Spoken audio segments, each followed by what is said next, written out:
As twilight descends upon the tapestry of North America's history, a stark silhouette of conflict and survival emerges from the depths of its past. Among the rich tapestry of Native American traditions, rooted deeply in the soil of spiritual belief and communal life, lie darker practices that speak to the complexity of human nature. Scalping, perhaps the most infamous of these practices, was documented among tribes such as the Pawnee, Apache, and Mohawk, with archaeological evidence dating as far back as 1325 in places like Ocmulgee in present-day Georgia. The practice became particularly noted during the French and Indian Wars, 1754–1763, when colonial powers offered bounties, incentivizing the taking of scalps as proof of enemy death. This grim trophy, often misunderstood, was part of a complex ritual of honor and mourning, deeply ingrained in the warrior culture of many tribes. In the realm of justice, the consequences for breaching sacred taboos or communal laws were severe. Among the Cherokee, for example, the punishment for stealing sacred objects could be as harsh as the amputation of fingers, serving both as a deterrent and a tangible mark of transgression. Banishment, a fate considered worse than death for its severance of communal and spiritual ties, was reserved for the gravest offenses, casting out individuals into the wilderness, away from the protection and support of the tribe. The harrowing reflections of Spotted Tail, a Brule Lakota chief, cast a stark light on this narrative. "I have seen the dead lying in rows. I have seen them mangled by dogs, but until now, I have never heard of soldiers killing little children." His words lay bare the unimaginable brutality faced by Native American communities at the hands of US military forces. What does it tell us about the human capacity for both violence and resilience? Join us as we explore the dark aspects of Native American history, unearthing the stories of scalping and punitive traditions in a journey through the depths of a storied past. Welcome to the Diary of Julius Caesar. The Echoes of War. Unraveling the history and myths of scalping among Native Americans. In the tapestry of North American history, few practices have been as misunderstood and sensationalized as scalping. Often portrayed in popular media as a barbaric and uniquely Native American custom, the reality of scalping is a complex interweaving of cultural, economic, and historical threads, some of which stretch across the ocean to European shores. The origins of scalping in North America predate European contact, with archaeological evidence suggesting the practice was known among various tribes for centuries. It was not a universal custom, but varied in purpose and significance. For some, scalping served as a rite of passage for young warriors, or a means of avenging wrongs, imbued with deep spiritual significance. For others, it was a grim token of victory in intertribal warfare, a tangible proof of prowess and bravery. Among the Pawnee, for example, scalping was a ceremonial act, symbolizing the removal of an enemy's strength and spirit. However, the arrival of European colonizers in the 16th and 17th centuries transformed scalping from a sporadic and culturally specific practice into a tool within the larger machinery of colonial warfare. The French, English, and Dutch, embroiled in their own struggles for control of the New World, quickly learned the symbolic power of the scalp. By the late 17th century, European colonies began offering bounties for scalps of their Native American enemies, effectively monetizing a practice they deemed savage when it suited their purposes. This not only intensified the frequency of scalping, but also stripped it of its original cultural context, turning it into a commercial transaction. One of the earliest records of such bounties dates back to 1688, when the government of New France, present-day Canada, paid for scalps of British soldiers, reflecting the bitter animosities of colonial rivalries. The escalation of scalping into a tool of economic warfare reached a grim milestone during King Philip's War, 1675–1678, a devastating conflict between native tribes of the New England region and English settlers.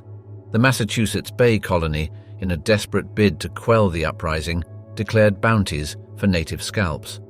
This policy, one of the first of its kind among the English colonies, marked a dark turn in the colonial narrative, transforming scalping from a sporadic act of warfare into a state-sanctioned strategy. "We must fight them in their own way," declared a colonial leader, justifying the bounty system as a necessary evil in the wilderness of the New World. As the frontier expanded westward, the practice persisted, reaching a bloody zenith on the Great Plains during the Indian Wars of the 19th century. Notably, the US government continued the grim tradition of offering bounties for Native American scalps in an effort to subdue the indigenous populations. This policy was not without its critics. Many contemporaries recognized the brutality and inhumanity of scalping bounties. Yet, the practice was defended and rationalized within the context of manifest destiny and the inexorable push westward. The story of Hannah Dustin, captured during King William's War in 1697, illustrates the complex interplay of victim and aggressor roles in the history of scalping. Dustin, taken by a band of Abenaki to present-day New Hampshire, managed to escape by killing and scalping 10 of her captors, for which she was later hailed as a heroine and rewarded with a bounty. Her story, celebrated in New England lore, underscores the ambivalence with which scalping was regarded, condemned in enemies but celebrated in one's own. Echoes of justice, the tapestry of traditional Native American punishment methods. In the rich mosaic of Native American cultures, justice and punishment extend beyond the mere act of retribution, weaving a complex narrative that reflects the profound connection between social harmony, spiritual balance, and communal well-being. Unlike the often rigid and punitive justice systems of European settlers, Native American tribes across the continent practiced a form of justice deeply rooted in the principles of restoration and harmony, aiming not only to address the wrongdoing, but to heal the community and the individual. The Navajo, with their revered peacemaking process, offered a poignant example of this approach. Rooted in traditions that predate European arrival by centuries, peacemaking was less about adjudication and more about healing. Elders, respected for their wisdom and understanding of Navajo law, led these sessions, guiding the involved parties towards a mutual resolution. This method underscored the belief that harmony within the community was paramount, reflecting a justice system where reconciliation took precedence over punishment. A notable Navajo elder, Clarchi, in the early 20th century, was famed for his role in such peacemaking ceremonies, often cited for his saying, "In healing, we find justice, and in justice, we find peace." Contrastingly, the Iroquois Confederacy, a league of 6 nations, operated under the Great Law of Peace, a constitution that governed not only their political relations, but their methods of justice as well. Established centuries before the first European settlers set foot on the continent, the Great Law emphasized collective decision-making and the power of consensus. This approach to justice, where the focus was on restoring the community's equilibrium, often involved restitution or public apologies. The story of Hiawatha, one of the legendary founders of the Confederacy, illustrates this approach vividly. Hiawatha's advocacy for peace and unity among the Iroquois nations, despite personal tragedy, embodies the spirit of the Great Law, emphasizing that righteousness, justice, and the Great Law will prevail.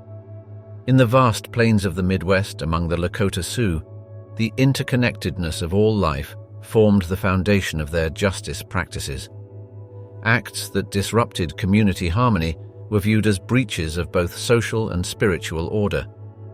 Punishments were designed to heal both the individual and the community, often involving ceremonies to cleanse the disharmony caused. In the case of theft, a public shaming ceremony might involve cutting a portion of the thief's hair, a deeply humiliating consequence in a culture that prized hair as a symbol of personal honor. Chief Sitting Bull, a revered Lakota leader, once remarked on the importance of community cohesion, stating, "Let us put our minds together and see what life we can make for our children," underscoring the forward-looking perspective of Lakota justice. The practice of cutting off fingers among some Plains tribes for mishandling sacred objects represents one of the more severe forms of traditional Native American punishment. This act, startling to European observers, was deeply symbolic, aimed at penalizing the breach of the community's spiritual sanctity. It served as a stark reminder of the sacred responsibilities individuals held towards communal and spiritual well-being. Such a punishment was recorded in the early 19th century among the Cheyenne, when a young man, having inadvertently desecrated a sacred medicine bundle, offered his fingers in atonement, a testament to the profound sense of accountability and respect for the sacred within these cultures. The concept of banishment, considered a severe punishment, highlights the deep significance of community and land to Native American tribes. Among the Cherokee, banishment meant cutting off an individual from the spiritual and social life of the tribe, a fate often considered worse than death. This practice, dating back to the early 18th century, was reserved for the most grievous offenses, reflecting the belief in the importance of maintaining harmony within the community. The famous Cherokee leader Sequoyah, known for creating the Cherokee syllabary, once emphasized the importance of unity and understanding within the tribe, a principle that extended to their practices of justice. Contrary to the often brutal and public punishments of Europe in the Middle Ages and early modern period, Native American methods of punishment stood as a testament to these societies' values and worldviews. European observers, from the first colonists to later anthropologists, often misunderstood or misrepresented these systems, viewing them through the lens of their punitive justice frameworks. Yet, stories and records from those times, such as the accounts of French Jesuit missionaries in the 17th century, reveal a grudging respect for the efficacy and humanity of these indigenous practices. One poignant example of these cultural misunderstandings comes from the early 18th century, when European settlers witnessed the punishment rituals of the Powhatan Confederacy in present-day Virginia. The settlers' accounts, filled with a mix of horror and fascination, failed to grasp the ceremonial and restorative aspects of the rituals, which aimed to realign the spiritual balance disrupted by the offense. These traditional practices, deeply embedded in the cultural and spiritual life of Native American societies, offer a window into a world where justice was not merely about the punishment of the individual, but about the restoration of harmony and balance within the community. Shadows and Spears, the complex tapestry of Native American raiding culture.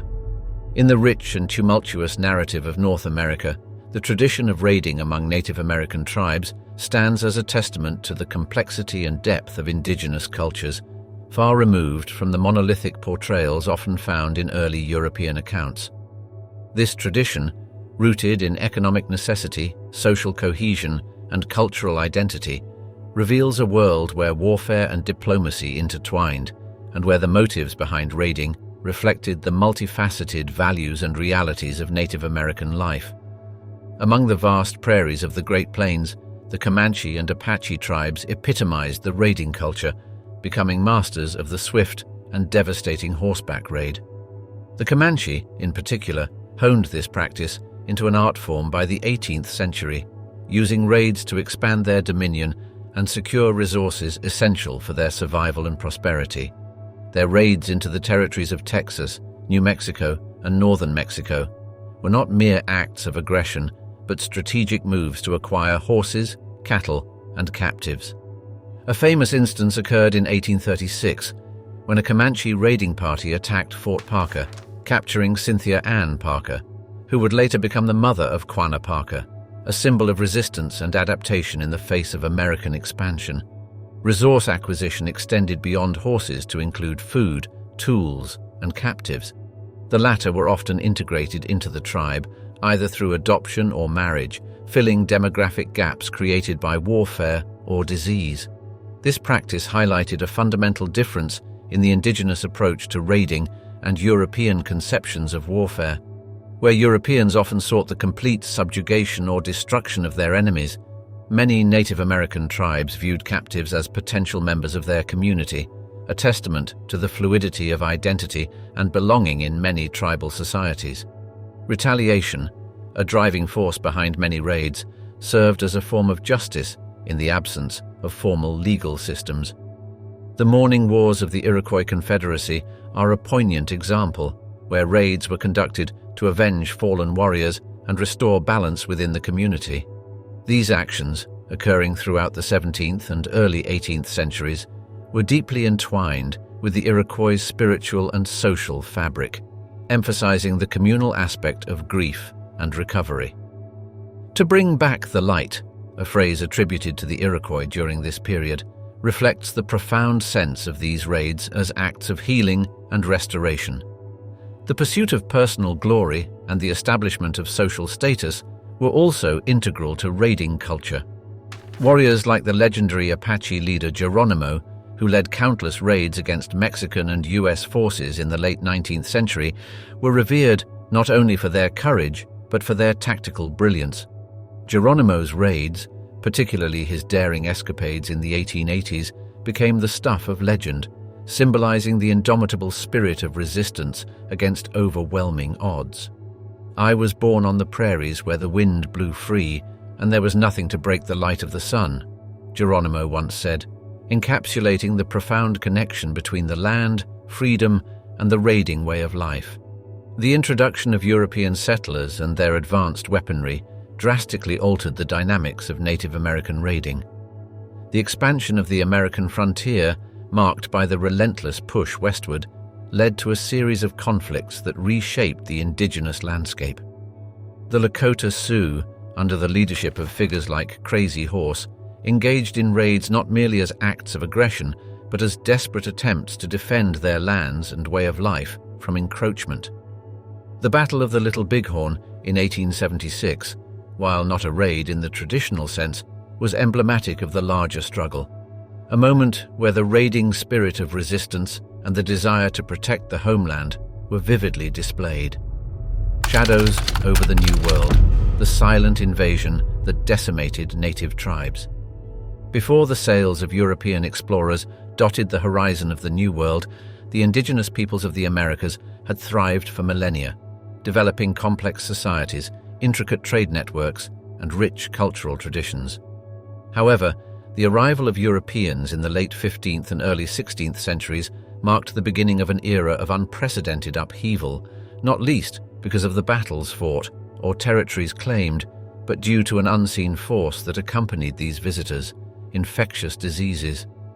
This silent invasion, more devastating than any weapon, reshaped the landscape of the Americas, leaving in its wake a trail of desolation and transformation that would forever alter the course of its native peoples. The impact of European diseases on Native American populations cannot be overstated. Smallpox, measles, influenza, and typhus, among others, ravaged tribes with no immunity to these foreign pathogens. The first recorded epidemic, smallpox, struck the Caribbean shortly after Columbus's arrival, decimating the Taino population and setting a chilling precedent for the mainland. By the early 16th century, as Spanish conquistadors ventured into the Aztec and Inca empires, diseases preceded them, crippling these mighty civilizations even before battles were fought. Bartolomé de las Casas, a Spanish priest and historian, chronicled these early outbreaks with horror, noting the rapid decline of the once thriving Taino communities. His writings offer a stark testament to the calamitous impact of European diseases on indigenous peoples, even before the mainland had been touched by European feet. In the highlands of Mexico, the Aztec capital of Tenochtitlan witnessed a catastrophic smallpox outbreak in 1520, brought by the Spanish that killed an estimated half of the city's population, including the Emperor Cuitlahuac. Bernal Diaz del Castillo, a conquistador alongside Cortés, recounted the devastation with a mix of awe and horror, describing streets and canals filled with the bodies of the dead. This disaster weakened the Aztec resistance, paving the way for Spanish conquest. The conquistador Hernán Cortés and his men, witnessing the epidemic's effects, found a weakened society struggling to cope with both the disease and the threat of Spanish conquest. The subsequent fall of Tenochtitlan in 1521 was as much a victory of disease as it was of Spanish arms. Similarly, the Inca Empire faced its own epidemic of smallpox, which arrived before the Spanish conquest in 1532. The disease claimed the life of the Incan ruler Huayna Capac and sparked a civil war over succession, fracturing the empire and facilitating its downfall to the Spaniards led by Francisco Pizarro. The loss of leadership and social cohesion in the face of disease dramatically altered the power dynamics within the empire, leading to its eventual collapse. As Europeans pushed northward, the pattern repeated across the continent. The 17th century saw smallpox and measles spread through the tribes of the eastern woodlands, decimating populations and leading to significant social and territorial upheavals. The Iroquois, for example, were so severely affected by disease in the mid-17th century that they embarked on the Mourning Wars, a series of raids aimed at capturing individuals from other tribes to replenish their numbers. These wars, driven by the grief and desperation of a people facing their potential extinction, reshaped the demographic and political landscape of the Northeast. The impact of these epidemics was not limited to death tolls. Surviving communities faced profound cultural and spiritual crises, as traditional healing practices proved powerless against the onslaught of European diseases. This led to a loss of faith in traditional leaders and healers, further eroding social cohesion and making communities more vulnerable to European influence and control. The disruption of traditional ways of life, combined with the loss of vast numbers of their population, forced many tribes into positions of dependency on European settlers, altering trade networks and alliances.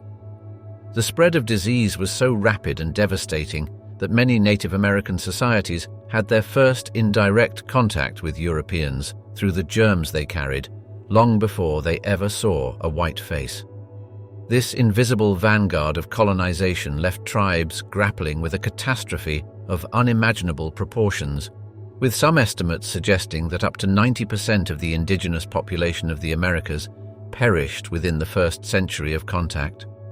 This tragic tale of loss and change is echoed in the writings of European settlers and missionaries, many of whom were astonished by the scale of death and disruption caused by disease.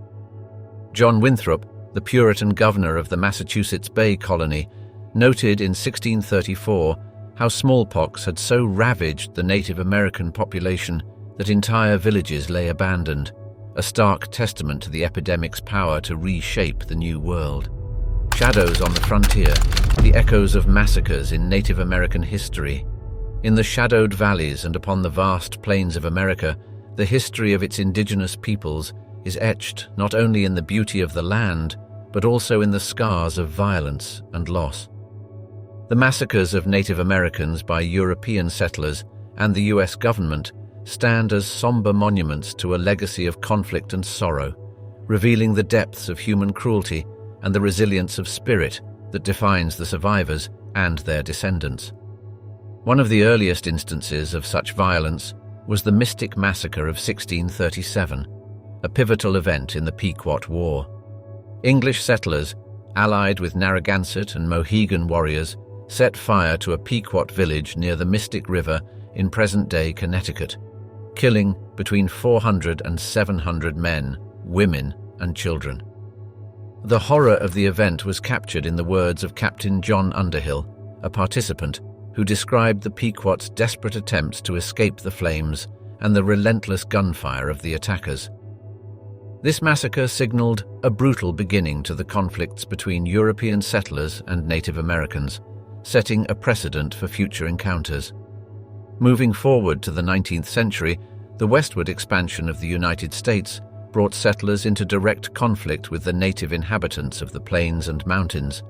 The Sand Creek Massacre of 1864, where Colonel John Chivington led a surprise dawn attack on a peaceful village of Cheyenne and Arapaho under Chief Black Kettle, stands out for its brutality.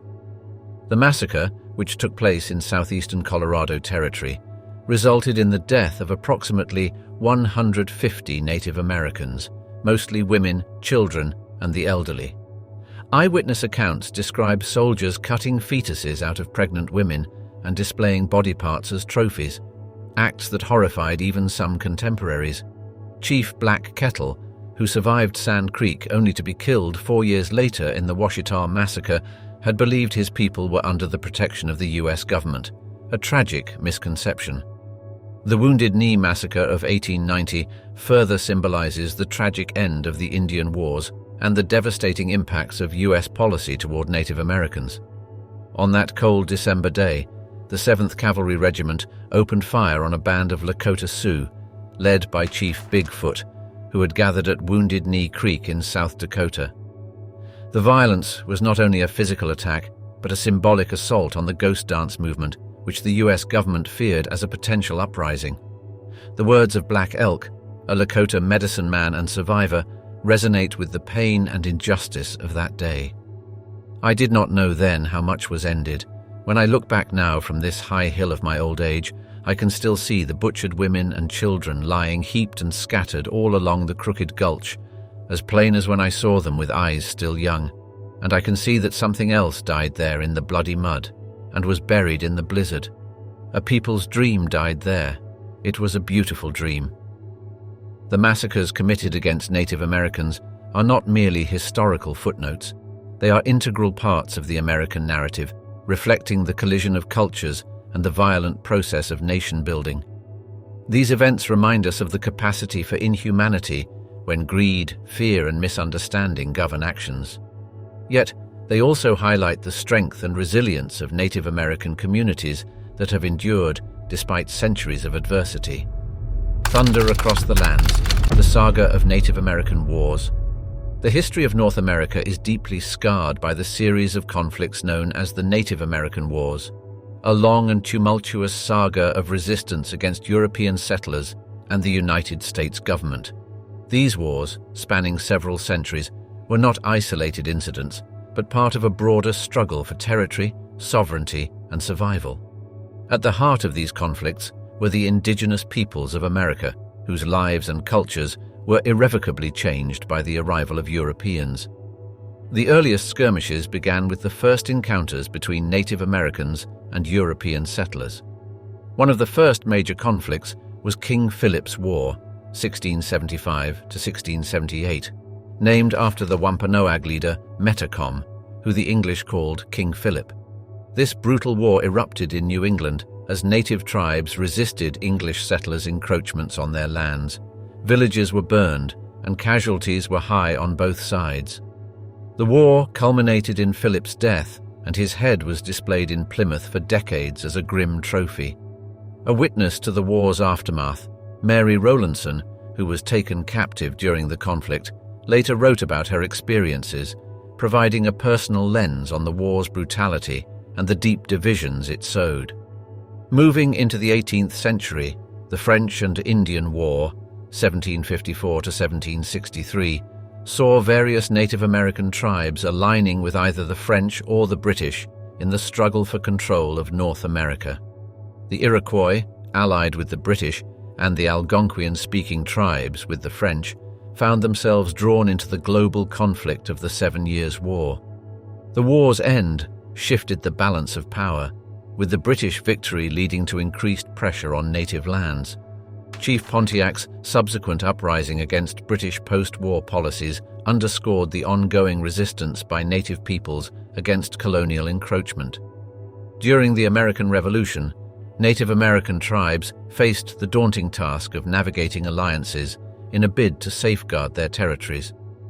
The Mohawk leader Joseph Brant, Thayendanegea, aligned with the British, hoping that a British victory would halt American expansion into native territories.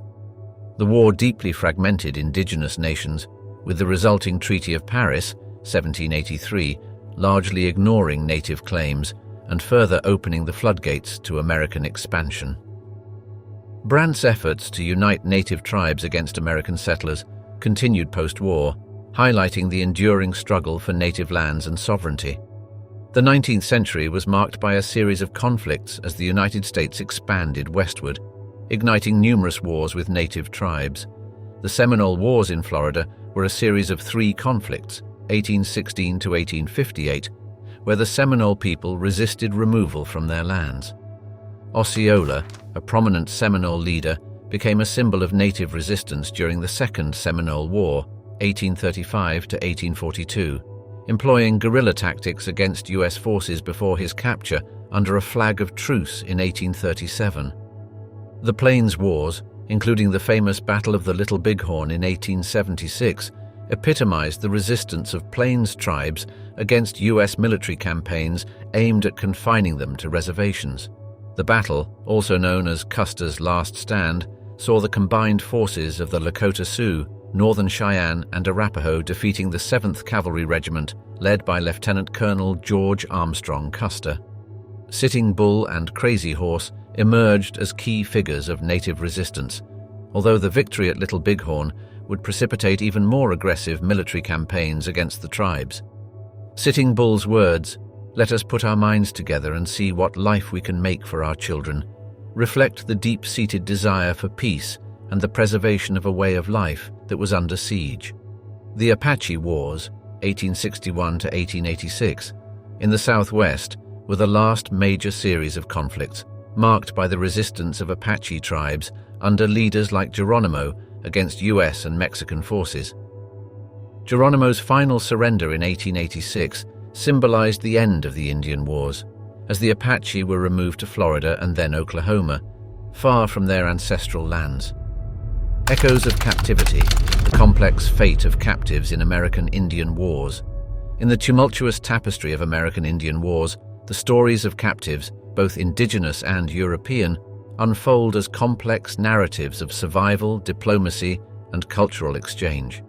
These individuals, caught in the crossfire of expanding frontiers and clashing civilizations, found their fates entwined with the customs and decisions of their captors, revealing a nuanced aspect of warfare often overshadowed by battle and conquest. The cultural background of captivity in North America predates European colonization, with indigenous peoples developing a spectrum of practices for dealing with captives. These practices ranged from ritualistic torture and killing to adoption and assimilation, reflecting a diversity of tribal customs and beliefs. The arrival of European settlers introduced new dimensions to this practice, as long-standing traditions for dealing with indigenous captives were applied to these newcomers. The result was a complex interplay of cultural values and strategies, where the fate of captives could hinge on tribal politics, personal relationships, or the strategic needs of the moment.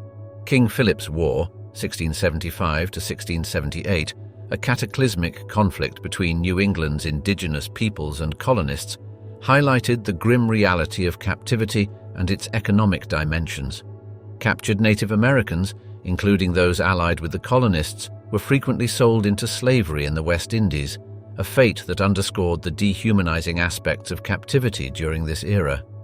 This practice not only served as a means of punishment, but also as a lucrative trade for the colonists, further entangling the wars with the global economy of slavery.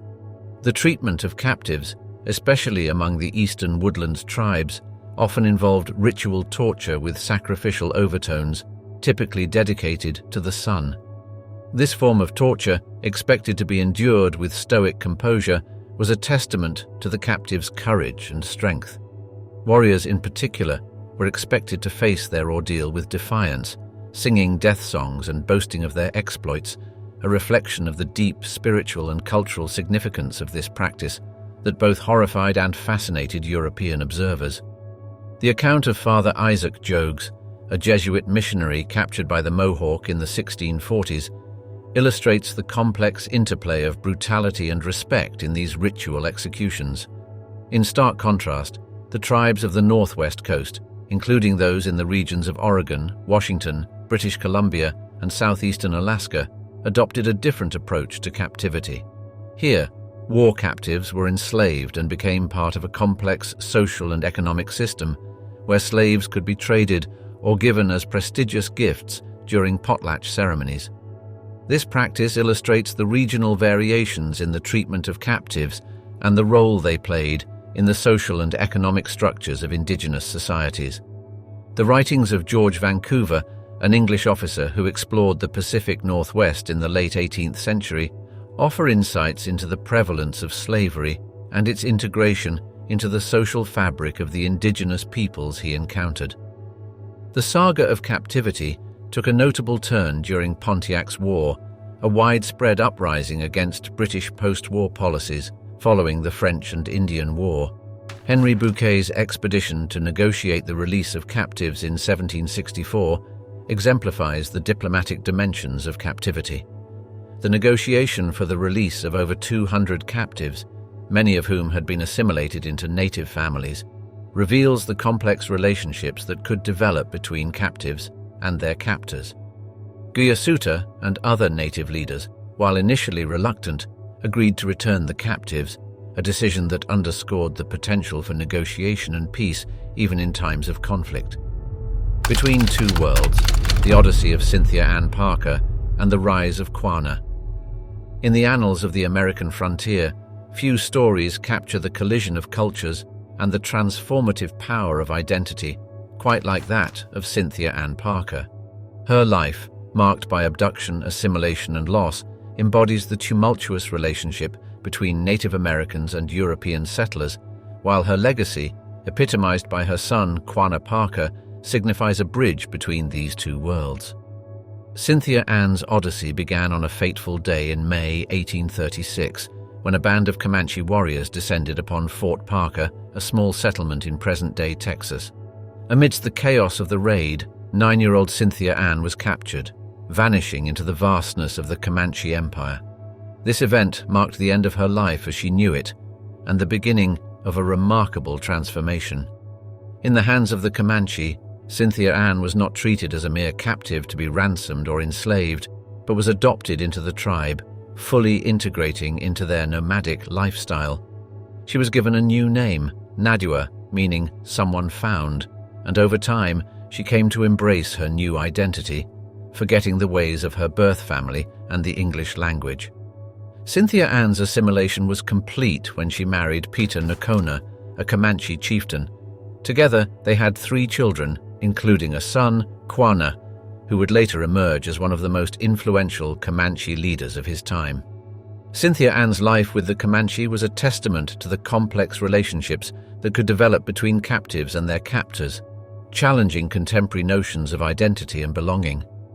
However, Cynthia Ann's story took another dramatic turn in December 1860, when a group of Texas Rangers, led by Lawrence Sullivan Ross, attacked a Comanche hunting camp in the Battle of Pease River. Amidst the conflict, Cynthia Ann was rescued by the Rangers, her identity confirmed by the blue eyes that stared out from beneath her Comanche garb. The moment of her recognition is immortalized in the poignant exclamation, "Me, Cynthia," a fragile bridge between her past and present. Yet, the return to her birth culture was not a homecoming for Cynthia Ann. Stripped of her Comanche family and way of life, she found herself a stranger in a land she could no longer remember, her spirit broken by the loss of her husband and children. Despite efforts to reintegrate her into settler society, Cynthia Ann never ceased mourning for her lost life with the Comanche, her heart remaining with the people and the plains she had come to call home. Cynthia Ann's story is inseparable from that of her son, Quanah Parker, who rose to prominence in the years following her recapture. Quanah, whose name means fragrant in the Comanche language, refused to surrender to the encroaching forces of settlement, leading his people with a blend of fierce resistance and pragmatic diplomacy. His leadership during the tumultuous period of the Red River War and his subsequent role as a peacemaker and advocate for the Comanche people in their negotiations with the U.S. government marked him as a pivotal figure in the history of Native American-European relations. Quanah Parker's legacy is not just one of leadership, but of bridging worlds. His efforts to secure a future for the Comanche people within the confines of the reservation system and his advocacy for their rights and welfare are a testament to his dual heritage. "My people have come to trust me," Quanah once said, highlighting his role as a mediator between the Comanche and the U.S. government. His work in ensuring the survival and dignity of his people in a rapidly changing world reflected the strength and adaptability inherited from his mother. Guardians of the Frontier, the legacy of Native American resistance. In the sweeping saga of North America's history, amidst the tumult of colonization and the westward thrust of American expansion, stand figures of formidable resistance, leaders whose names are indelibly etched in the chronicles of Native American defiance. Tecumseh, Sitting Bull, and Geronimo. These leaders, each from different tribes and territories, shared a common resolve to resist the encroachment of European settlers and the United States government, employing unique strategies that have left a lasting legacy on the fabric of American history. Tecumseh, born in 1768 in the Ohio Valley, emerged as a powerful Shawnee chief known for his exceptional skills as a warrior, orator, and a visionary leader. His resistance strategy was notable for its ambition, uniting Native American tribes into a confederation to halt the advance of white settlement. Tecumseh's eloquence and conviction rallied tribes from the Great Lakes to the Gulf of Mexico, advocating for a collective identity among Native Americans beyond tribal affiliations. His alliance with the British during the War of 1812 was a strategic move against American forces, culminating in his death at the Battle of the Thames in 1813. Yet, Tecumseh's vision of unity and resistance left an indelible mark, inspiring future generations to continue the struggle for native sovereignty. Let us form one body, one heart, and defend to the last warrior our country, our homes, our liberty, and the graves of our fathers, Tecumseh famously declared. His rallying cry, "So live your life that the fear of death can never enter your heart," echoes his indomitable spirit, marking him as a paragon of Native American unity and resistance. Sitting Bull, a Hunkpapa Lakota Sioux holy man and chief, became emblematic of Native American resistance during the Plains Indian Wars of the late 19th century. Born in 1831, Sitting Bull's leadership was rooted in a deep spiritual connection to his people's traditions and lands. His defiance against U.S. policies was most famously displayed during the Great Sioux War, culminating in the stunning victory at the Battle of the Little Bighorn in 1876. Under his guidance, Lakota, Cheyenne, and Arapaho forces annihilated the 7th Cavalry Regiment, led by General Custer. Despite this victory, Sitting Bull faced relentless pressure from U.S. forces, leading him to seek refuge in Canada before returning under a promise of amnesty. His commitment to the Lakota way of life and his refusal to submit to U.S. authority made him a symbol of Native American resistance and dignity. Sitting Bull's poignant reflection, "I wish it to be remembered that I was the last man of my tribe to surrender my rifle," speaks volumes of his enduring legacy as a guardian of his people's heritage and autonomy. Geronimo, an Apache leader born in 1829, epitomized the fierce resistance of the Southwest's indigenous peoples. His early encounters with Mexican and U.S. forces, which led to the tragic loss of his family, fueled a relentless campaign against encroachment on Apache lands. Geronimo's tactics of guerrilla warfare, his deep knowledge of the terrain, and his spiritual leadership made him a formidable opponent, eluding capture for decades. His eventual surrender in 1886 marked the end of the Apache Wars, but also the beginning of a legend. Geronimo's name became synonymous with resistance and the indomitable will to fight against overwhelming odds. "I was born on the prairies where the wind blew free, and there was nothing to break the light of the sun," Geronimo stated. His words, "I cannot think that we are useless, or God would not have created us," reflect a profound connection to his people's existence and rights. Shadows and Promises, the tangled legacy of treaties in Native American history. In the unfolding drama of American history, the treaties between Native American tribes and European settlers, later succeeded by the U.S. government, stand as pivotal chapters, written with the ink of hope and often sealed with the bitter residue of betrayal.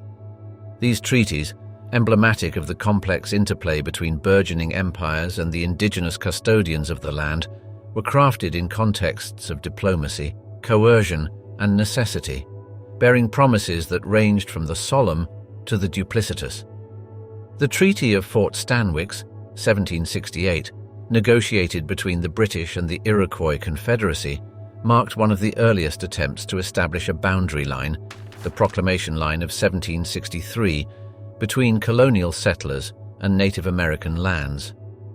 This treaty, intended to bring peace to the volatile frontier, instead laid the groundwork for future tensions, as it was seen by many native tribes as an overreach of Iroquois authority to cede lands that were not exclusively theirs to give.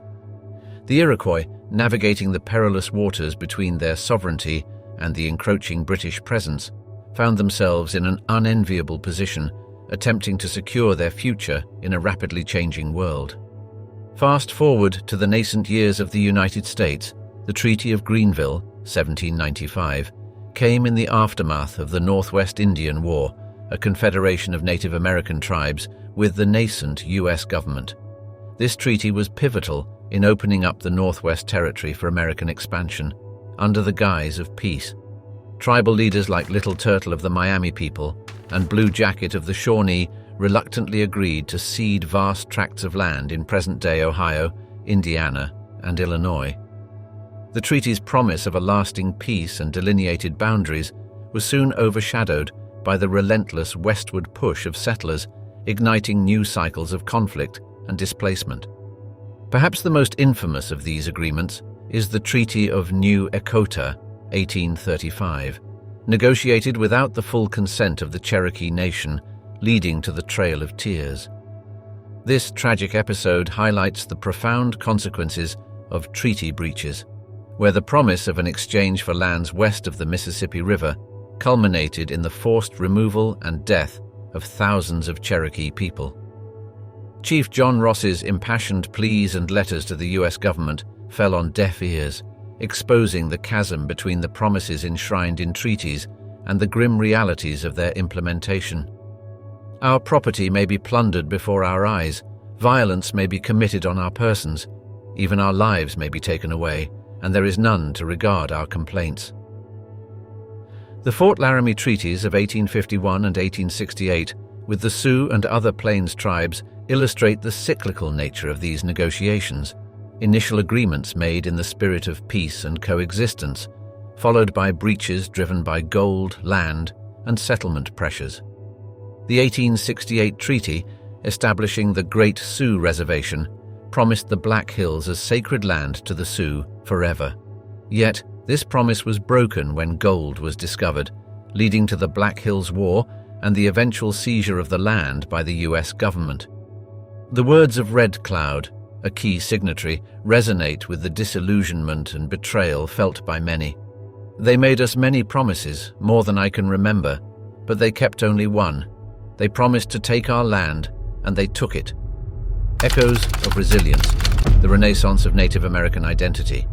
In the ever-evolving tapestry of Native American history, contemporary threads of revitalization and cultural survival are being woven with resilience and innovation. Across the United States, Native American communities are undertaking dynamic efforts to reclaim and rejuvenate their languages, traditions, and legal rights, crafting a narrative of adaptation and persistence against the backdrop of centuries-long challenges. Language revitalization stands at the forefront of this cultural renaissance. In places like the Blackfeet Nation in Montana, the immersion school Cuts Wood School has become a beacon of hope for the preservation of the Blackfeet language.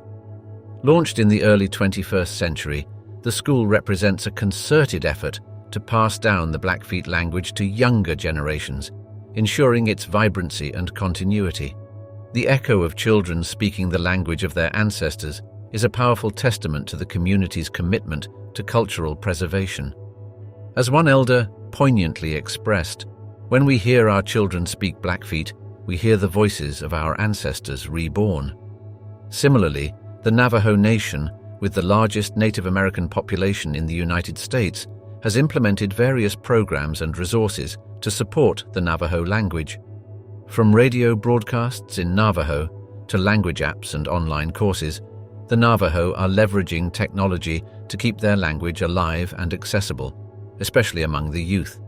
The annual Miss Navajo Nation pageant, which requires fluency in Navajo for participation, highlights the integral role of language in cultural identity and pride. As a former Miss Navajo Nation once said, "To speak Navajo is to breathe life into our culture." Traditions, too, are being revitalized through ceremonies, arts, and education.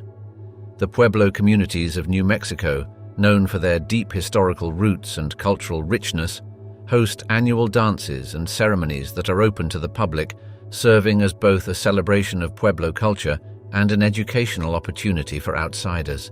The revitalization of traditional crafts, such as pottery, weaving, and silverwork, provides not only an economic lifeline for many communities, but also a means of cultural expression and preservation. In the realm of legal rights, Native American tribes are asserting their sovereignty and advocating for the protection of their lands and resources. The landmark 2020 Supreme Court decision in McGirt v. Oklahoma reaffirmed the Muscogee Creek Nation's jurisdiction over its reservation in eastern Oklahoma, a victory for tribal sovereignty that has implications for many other tribes. This decision, celebrated across Indian country, underscored the resilience of native legal rights and the importance of steadfast advocacy and legal strategy. As the Muscogee Creek Nation Principal Chief David Hill remarked, "Today, we are reminded of the resilience of our ancestors who persevered after being forced from their lands to establish a new home in Indian territory." Environmental stewardship and the protection of sacred sites have also become arenas of cultural survival and assertion of rights. The Standing Rock Sioux tribe's opposition to the Dakota Access Pipeline in 2016 and 2017 brought global attention to the issue of indigenous rights and environmental justice. The movement, rooted in the protection of water and sacred lands, highlighted the spiritual and cultural connections Native peoples have with their environments. "Water is life," the rallying cry of the protesters, resonated worldwide, illustrating the universal significance of safeguarding the natural world for future generations. As we delve into the close of our journey through the multifaceted history of Native American culture, we've traversed the grim realities of scalping, the intricate scales of justice, the solemnity of punishments, and the somber shadows cast by massacres. Through the echoes of the past, from the poignant struggles of Tecumseh in the early 19th century to the resilience of Sitting Bull and the defiance of Geronimo, we've seen the indomitable spirit of a people striving to preserve their way of life against overwhelming odds. As we part ways, let us carry with us the wisdom of Chief Seattle, a leader of the Duwamish and Suquamish tribes, who reminds us of the interconnectedness of all people and the earth. All things are connected. Whatever befalls the earth, befalls the sons and daughters of the earth. Thank you for joining us on this journey. May we move forward with a deeper understanding and respect for the histories that shape our present, honoring the memories and legacies of those who have gone before us. Goodbye, and may the stories of resilience and strength guide us all.